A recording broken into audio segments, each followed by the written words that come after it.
हारे का सहारा, खाटू श्याम। जी हाँ दोस्तों, मुझे यकीन है आप सभी लोगों ने ये मुहावरा या फिर ये कहावत कह लो जरूर अपनी जिंदगी में कभी ना कभी सुनी ही होगी। बर्बरीक जी यानी कि खाटू श्याम महाराज, इनका नाम भी आप लोगों ने कईयों बार सुना होगा। लेकिन बहुत सारे ऐसे लोग भी हैं जिन्होंने केवल इनका नाम ही सुना है।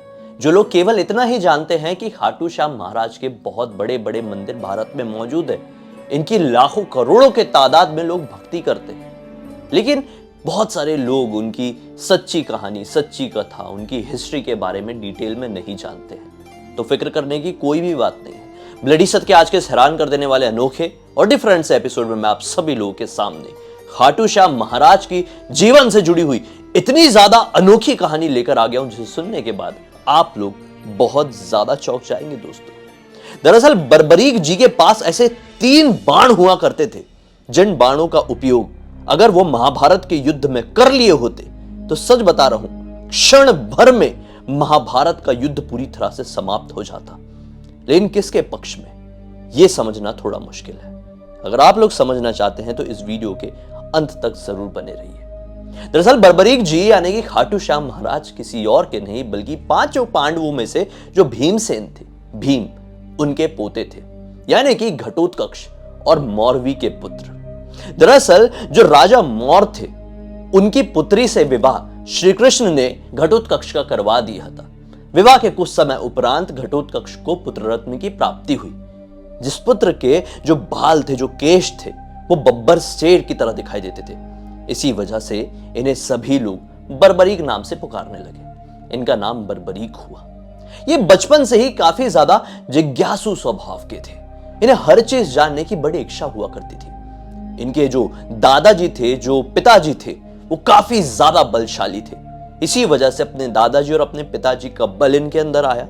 इनकी जो माता थी, इनकी जो दादी थी, हिडिंबा और मौरवी, ये मायावी हुआ करती थी। इसी वजह से उनकी मायावी शक्तियां भी बर्बरीक के अंदर आ गई। इस वजह से बर्बरीक जी काफी ज्यादा बलशाली और काफी ज्यादा बुद्धिमान थे। उनकी इन्हीं सारी क्वालिटीज को देखकर उनके पिताजी यानी घटोत्कच जब वो थोड़े बड़े हो गए, मतलब कि अपने टीनेज वाले टाइम में आए, तो श्री कृष्ण के पास लेकर गए। श्री कृष्ण से मिलवाया। श्री कृष्ण बर्बरीक से मिलकर काफी ज्यादा प्रसन्न हुए। मिलने के बाद श्री कृष्ण ने बताया कि जिस तरह से मुझे आपके दादा भीमसेन, आपके पिताजी घटोत्कच प्रिय है, उसी प्रकार से आप भी मुझे उतने ही ज्यादा प्रिय हैं। घटोत्कच जी को बताते हुए श्री कृष्ण ने कहा कि अगर आप बर्बरीक को अच्छे से आगे बढ़ाना चाहते हैं, बर्बरीक को जीवन में उन्नति दिलाना चाहते हैं, तो इन्हें गुरु विजय सिद्ध से इनके पास ले जाइए। वो इन्हें परम ज्ञान की प्राप्ति करवाने में काफी ज्यादा मदद करेंगे। बस घटोत्कच जी श्री कृष्ण की बात सुनकर विजय सिद्ध से इनके पास बर्बरीक जी को लेकर जाते हैं। विजय सिद्ध सेन बर्बरीक जी को काफी सारी विद्याएं सिखाते हैं। बिल्कुल एकदम ऐसे बना देते हैं कि जिस तरह से उनको युद्ध में कोई हरा ही ना सके। बस उसके बाद जब उनकी जो शिक्षा थी वो खत्म हो जाती है, तो बर्बरीक जी जैसे कि जिज्ञासु स्वभाव के थे, अपने गुरुदेव से पूछते हैं कि गुरुदेव, मैं एक ऐसे कुल से आता हूं जिस कुल में महारथियों की गिनती की ही नहीं जा सकती, एक से बढ़ के एक सभी शक्तिशाली है। लेकिन मैं आज तक ये समझ नहीं पाया हूं कि मेरे अंदर आखिर ऐसी कौन सी शक्तियां हैं, कौन सी ऐसी विद्या है, कौन सी ऐसी खासियत है जिन्हें लेकर मैं भी ये कह सकूं कि मैं भी पांडव कुल का चिराग हूं। गुरुदेव भी काफी ज्यादा चिंता में पड़ जाते हैं कि ये कैसा सवाल पूछ लिया बर्बरीक जी ने। बर्बरीक जी को गुरुदेव कहते हैं कि आपके सभी सवालों के जवाब आपको माता भवानी से, माता दुर्गा से ही मिल सकते हैं। आप माता दुर्गा की आराधना कीजिए, उनका तप कीजिए, आपको परम ज्ञान, आपको परम आशीर्वाद, आपको परम शक्ति जरूर प्राप्त होगी। बस बर्बरीक जी घने जंगल में चले जाते हैं और माता दुर्गा की घोर तपस्या करने लगते हैं। कुछ समय उपरांत माता दुर्गा उनकी इस तपस्या से प्रसन्न होती है, उन्हें दर्शन देती है, कहती है कि पुत्र कहो, मैं तुम्हारी इस तपस्या से प्रसन्न हुई, तुम्हें क्या वरदान चाहिए। तब बर्बरीक जी वरदान मांगते हुए दुर्गा माता से यह कहते हैं कि मुझे ऐसे शस्त्र, ऐसे अस्त्र चाहिए जिनका मुकाबला कभी भी कोई भी ना कर सके, जिनकी मदद से मैं बड़ा से बड़ा युद्ध क्षण भर में जीत जाऊं। मुझे ऐसे शस्त्र, ऐसे अस्त्र चाहिए जो कभी किसी के पास नहीं हुए थे, कभी किसी के पास होंगे भी नहीं, जो केवल और केवल मेरे ही पास रहे। माता दुर्गा मुस्कुराई और वरदान के तौर पे बर्बरीक जी को 3 ऐसे बाण दे दी जो कि इतने ज्यादा शक्तिशाली थे कि सच बता रहा हूं, इस दुनिया का, इस ब्रह्मांड का कोई भी युद्ध, कोई भी दुश्मन होता तो बर्बरीक जी के सामने एक क्षण भी टिक नहीं पाता। इन तीनों बाणों में से एक बाण ऐसा था जिसे बर्बरीक जी चलाते तो सबसे पहले वो अपने दुश्मन को चिन्हित करता, दुश्मन को ढूंढता, दूसरा बाण दुश्मन को भेदता और तीसरा बाण इतना बड़ा कोहराम मचाता जिसकी वजह से वो पूरा युद्ध पल भर में समाप्त हो जाता। बस बर्बरीक जी उन बाणों को लेकर सबसे पहले अपनी माता मौरवी के पास पहुंचे। माता मौरवी को जब उन्होंने सारी बात बताई तो माता काफी ज्यादा प्रसन्न हुई। स्वाभाविक सी बात है, माता मौरवी ने बर्बरीक को यह कह दिया कि तू मुझे एक आश्वासन दे, तू मुझे एक बात कह दे कि इन बाणों का उपयोग तो युद्ध में उन्हीं के साथ करेगा, उन्हीं के साथ रहकर करेगा, मतलब जो सबसे ज्यादा कमजोर हो रहे होंगे, जो भी कमजोर होगा उनके हक में उनके साथ युद्ध लड़ना और बस उनको जितवा देना। इस बात को सुनकर बर्बरीक जी भी काफी ज्यादा प्रसन्न हुए कि इससे अच्छी बात कौन सी हो सकती है कि मैं अपनी शक्तियों का उपयोग किसी कमजोर के लिए करूं। बर्बरीक जी भी अपनी माता के सामने एक तरीके से वचन दे देते हैं। बस फिर क्या था, उसके बाद महाभारत का युद्ध तो शुरू ही हो चुका था। महाभारत की रणभूमि के लिए बर्बरीक जी रवाना हो जाते हैं। जैसे ही वो रणभूमि में पहुंचते हैं, अपने बुजुर्गों से, अपने पांडवों से मिलते हैं तो ये कहते हैं कि मैं भी इस युद्ध में शामिल होना चाहता हूं और मेरे पास ऐसी ऐसी शक्तियां हैं।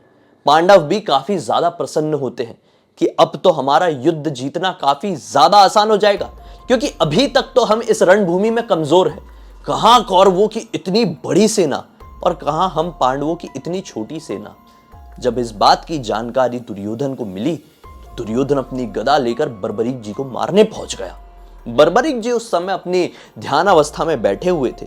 जैसे ही दुर्योधन अपनी गदा से बर्बरीक जी के ऊपर प्रहार करने वाला था तो अंगराज कर्ण उनके पास आ गए। बोले कि यह गलत है, आप इस तरह से एक निहत्थे के ऊपर कभी भी वार नहीं कर सकते। अगर कोई भी इंसान ध्यान मग्न है, निहत्था है और आप उसके ऊपर वार करते हैं उसके ना जानते हुए, तो इससे बड़ा घोर पाप कोई भी नहीं है, ये मत कीजिए। दुर्योधन भी अपने मित्र कर्ण की बात सुन लेते, रुक जाते, लौट जाते। अब श्री कृष्ण काफी ज्यादा चिंतित थे कि बर्बरीक जी रणभूमि में आ गए थे, क्योंकि बर्बरीक जी का जो अपनी माता मौरवी का दिया हुआ वचन था वो काफी ज्यादा अलग था, काफी ज्यादा डिफरेंट था। वचन ये था कि जो भी सबसे ज्यादा कमजोर पड़ेगा उसके हक में उसके साथ बर्बरीक जी युद्ध लड़ेंगे। श्री कृष्ण को बहुत अच्छे से पता था कि बर्बरीक जी अगर युद्ध लड़ने के लिए आ गए तो यह निश्चित है जिसके साथ बर्बरीक जी युद्ध लड़ेंगे वो क्षण भर में जीत जाएगा, और जो कमजोर होगा इसका मतलब वही जीतेगा। अब कृष्ण जी उनके पास पहुंचे और बोले कि मैं काफी ज्यादा चिंतित हूं। अगर आपको एक बात बताऊं तो आप ये जान लो कि भीष्म पितामह केवल 20 दिन में इस युद्ध को, गुरु द्रोण केवल 25 दिन में इस युद्ध को, महाबली कर्ण केवल 24 दिन में इस युद्ध को और अर्जुन केवल 28 दिन में इस युद्ध को जीत सकते हैं। लेकिन जितना मैं समझ पा रहा हूं आप इस युद्ध को क्षण भर में जीत सकते हैं। लेकिन फिर भी मैं आपकी एक परीक्षा लेना चाहता हूं। बर्बरीक जी भी खुश हो जाते हैं कि मेरे गुरु तुल्य मेरी परीक्षा लेने के लिए मेरे सामने आए हैं। स्वयं श्री कृष्ण, भगवान श्री कृष्ण मेरी परीक्षा लेने के लिए मेरे सामने आए हैं। बताइए गुरुदेव, बताइए श्री कृष्ण, आपको किस तरह से मेरी परीक्षा लेना है। बर्बरीक जी ऐसा कहते हैं। श्री कृष्ण उन्हें एक पीपल के पेड़ के सामने लेकर जाते हैं। पीपल का पेड़ काफी ज्यादा हरा भरा था, उसमें काफी ज्यादा पत्तियां लगी हुई थी। श्री कृष्ण बोलते हैं कि अगर आप सचमुच में इतने बलशाली हो, आप इतने ज्यादा ताकतवर हो, तो केवल एक ही बाण में ये सारे पीपल के पत्तों को भेद के दिखाओ, तब मैं मानूं। उनके बाण निकालते से ही श्री कृष्ण ने जल्दी से एक पत्ता तोड़ा और अपने पैरों के नीचे दबा लिया। यह चीज बर्बरीक देख नहीं पाए। बर्बरीक निकालते हैं अपना बाण, अभिमंत्रित करते हैं और सीधे चला देते हैं पीपल के पेड़ के ऊपर। वो जो बाण था क्षण भर में सैकड़ों पत्तों को भेद देता है। उसके बाद वो बाण श्री कृष्ण के पैरों के पास आ जाता है और उसकी परिक्रमा करने लगता है, क्योंकि एक पत्ता श्री कृष्ण के चरणों के नीचे था। वो बाण रुकता ही नहीं है। श्री कृष्ण समझ जाते हैं कि बर्बरीक जी के पास ऐसी शक्ति है सचमुच में जिस शक्ति को कभी हराया नहीं जा सकता। बर्बरीक जी से श्री कृष्ण कहते हैं कि मैं काफी ज्यादा परेशान इसलिए हूं कि आपने अपनी माता को यह वचन दिया है कि जो भी कमजोर होगा आप उसकी हक में लड़ेंगे। मान लीजिए आज युद्ध शुरू हुआ, पांडवों की तरफ से लड़ रहे हैं, आपने पहला बाण चलाया दुर्योधन के ऊपर, तो दुर्योधन की सेना तो वैसे ही इतनी ज्यादा कमजोर पड़ जाएगी आपके केवल एक बाण से। अब अगर दुर्योधन की सेना कमजोर पड़ गई तो आप तो अपने वचन के अनुसार दुर्योधन की तरफ चले जाएंगे और यह सारा युद्ध कौरवों की तरफ से लड़ने लगेंगे। फिर दूसरा बाण चलाएंगे, फिर पांडव की सेना कमजोर पड़ जाएगी। ऐसा करते रहेंगे तो युद्ध में जितने भी लोग हैं सभी लोगों की मृत्यु हो जाएगी और यह धर्म स्थापना का युद्ध कैसे हो पाएगा? इस युद्ध में सभी लोग मर जाएंगे, केवल आप ही जीवित रह पाएंगे। यह तो सही नहीं होगा ना। बर्बरीक जी कहते हैं कि आपके वचन भी सत्य हैं, लेकिन अब मैं क्या कर सकता हूं? मैंने अपनी माता को वचन दिया हूं, मैं तो कमजोरों के हक में ही युद्ध लड़ूंगा। तब श्री कृष्ण कहते हैं कि आप मुझे क्या मानते हैं? बर्बरीक जी कहते हैं कि आप मेरे गुरु हैं, आपकी वजह से ही मुझे जीवन में इतना बल, इतना सब कुछ प्राप्त हुआ है। श्री कृष्ण कहते हैं कि गुरु मानते हैं आप, तो गुरु दक्षिणा नहीं देंगे? बर्बरीक जी कहते हैं कि आप जो कहें गुरुदेव, मैं अपना सब कुछ देने को तैयार हूं। श्री कृष्ण बर्बरीक जी से उनका शीश गुरु दक्षिणा के तौर पर मांग लेते हैं। बर्बरीक जी एक पल भी नहीं सोचते हैं, अपना शीश काट के श्री कृष्ण के चरणों पर रख देते हैं।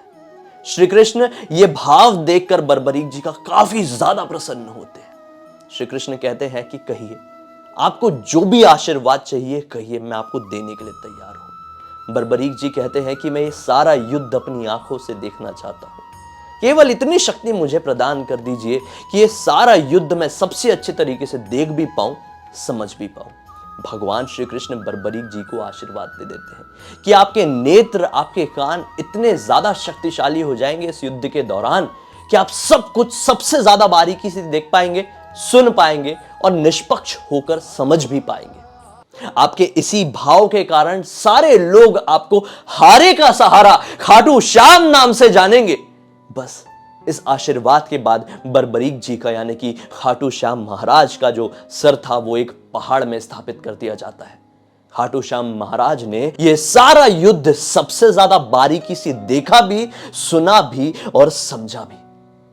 इस युद्ध की समाप्ति के बाद जब पांडवों को घमंड हो गया था तो श्री कृष्ण सबसे पहले बर्बरीक जी के पास पांडवों को लेकर आए थे और उनके सामने यह सवाल किया था कि बताइए सबसे ज्यादा शक्तिशाली कौन है, किसकी वजह से इस युद्ध को जीता गया? तब बर्बरीक जी बताते हैं कि यह सारा युद्ध तो स्वयं श्री कृष्ण और हनुमान जी की वजह से जीता गया है। अगर श्री कृष्ण और हनुमान जी इस युद्ध की रणभूमि में नहीं होते तो इस युद्ध का परिणाम ही कुछ और होता। बस उसी समय सारे पांडवों का घमंड चूर चूर हो गया था, हारे का सहारा खाटू श्याम महाराज के सामने। कुछ ऐसी थी बर्बरीक जी की कहानी। उम्मीद करता हूं आप सभी लोगों को बहुत ही अच्छी और बहुत ही ज्यादा इंफॉर्मेशन लगी होगी। अब तक इस वीडियो को देखे हैं, एक अलग सी जानकारी मिली है तो लाइक जरूर कर देना। चैनल को सब्सक्राइब करके बेल आइकन को दबा के ऑल के ऑप्शन में क्लिक करना, क्योंकि इसी तरह के हैरान कर देने वाले अनोखे वीडियो आप लोगों के सामने डेली लेके आते रहता हूं। इनसा की लिंक इस वीडियो के डिस्क्रिप्शन बॉक्स में मिल जाएगी, भाई क्लिक करके डायरेक्टली वहां पर पहुंच जाना। किसी भी तरह का कोई भी सुझाव, कोई भी टॉपिक, कोई भी बात आप मुझसे कहना चाहते हैं तो लिख भेजिए। हो सकता है मेरा अगला वीडियो आपकी उसी बात या टॉपिक से जुड़ा हुआ ही आए आप लोगों के सामने। चलिए कल आप लोगों से फिर से मिलता हूं, तब तक के लिए बहुत बहुत धन्यवाद। आप लोगों का दिन शुभ हो। जय श्री कृष्ण, जय खाटू श्याम महाराज।